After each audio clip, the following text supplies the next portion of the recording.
mathematicians, we're going to quickly review the multiplication algorithm, which is like the stacking method of multiplying, which is something that we've probably all done before, but I'm just going to go over a few things that we need to remember. Okay, so stacking is a multiplication strategy that you can use to find your final answer. So if you see, this problem is written out horizontally, but stacking is when we set it up so that it's 45 and it's on top of the 26 and we multiply it like that. So let's just go over how to do it. One way that you might have heard it referred to is called the turtle method, and that is when you kind of go this way. That kind of looks like a turtle head, right? Like if the eye was here and the nose was right here. And that's just to remind you that we're starting with 6 and we're going to multiply 6 times 5. Let me clear the turtle.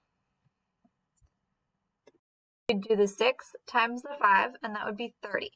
Now we can only write one, whoops, where did my pen go? There it is. We can only write one digit. So I'm going to put the 0 here from the 30 and carry my 3, because that 30 is 0 ones and 3 groups of 10s. I'm going to put it on top of the tens place. I'm going to multiply 6 times 4 now. Moving to that tens place, this is really like 6 times 40 because it's in the tens place. 4 tens is 40. 6 times 4 is 24. I'm going to add these 3 other 10s right here, 24, 25, 26, 27. But again, I can't write 27 in one single digit space, so I'm going to put the 7. And there's nowhere to carry the 2 to, so I'm just going to bring it right down, 270. Where I see most people make mistakes is they then start with this 2 and do 2 times 5 is 10 and start writing their answers underneath this 0.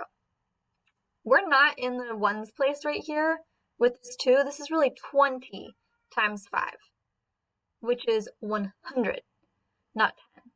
So what we can do if we don't want to think about that as 20 is I like to put a placeholder 0. Some people just put a 0. I actually put a slash through my 0 so that I remember, oh, this isn't a 0 because it's part of an answer. It's just me making sure that my answers start underneath the 2 in the right place value. So 2 times 5 is 10. I can put my 0, carry my 1. Maybe I'm going to cross this off because I'm already done with it.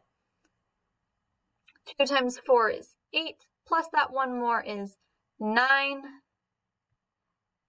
And this way my final answer is going to be whatever 270 plus 900 is. A common mistake would be to add 270 plus 90, which is not close to our final answer. Add them all up, and you get the final answer.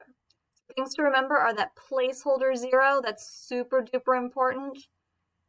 And sometimes if you have like a 3-digit problem, you're going to end up with 3 lines that you add up, and each one is going to have, it would have another placeholder 0 in there. So we just want to watch out for that when we're using the standard algorithm.